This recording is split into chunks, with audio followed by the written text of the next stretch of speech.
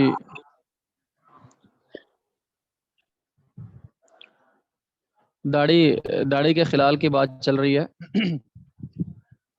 پانی پہنچانا ہے پہلے تو اس کے بعد اس کا پھر خلال کرنا ہے. پانی پہنچانے کا طریقہ کہ پہلے چلو میں پانی لے کر اس کو داڑھی کے نیچے کی طرف ڈال دیں.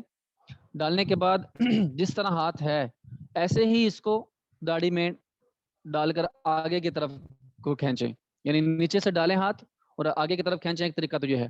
اور دوسرا طریقہ یہ ہے کہ ہاتھ کو الٹا کر لیں, یعنی جو ہاتھ کا پچھلا حصہ ہے وہ اوپر ہو جائے اور جو جہاں پانی تھا ہتھیلی والا جو حصہ تھا وہ نیچے کی طرف ہو جائے, اور پھر داڑھی کے اندر نیچے سے اوپر کی طرف گھمائیں. دو طریقے ہیں, یہ دونوں طریقے آگے بتا رہے ہیں کہ جانب ڈال کر اوپر کو خلال کرے, جس کی دو صورتیں ہیں. ہتھیلی کی پشت گردن کی طرف رہے اور ہتھیلی باہر کی جانب یعنی چھاتی کی طرف رہے. یہ طریقہ پہلا ہے. دوسرا طریقہ ہتھیلی گردن کی طرف ہو اور ہتھیلی کی پشت باہر کی طرف ہو. یہ دونوں طریقے ہیں خلال کے کیے جا سکتے ہیں. مسئلہ سر کے مسح کے دو طریقے ہیں جو حدیث سے معلوم ہوتے ہیں. نمبر 1, دونوں ہاتھ اور انگلیاں اپنے سر کے اگلے حصے پر رکھ کر پچھلے حصے کی طرف اس طرح لے جائیں کہ سارے سر پر ہاتھ پھر جائے.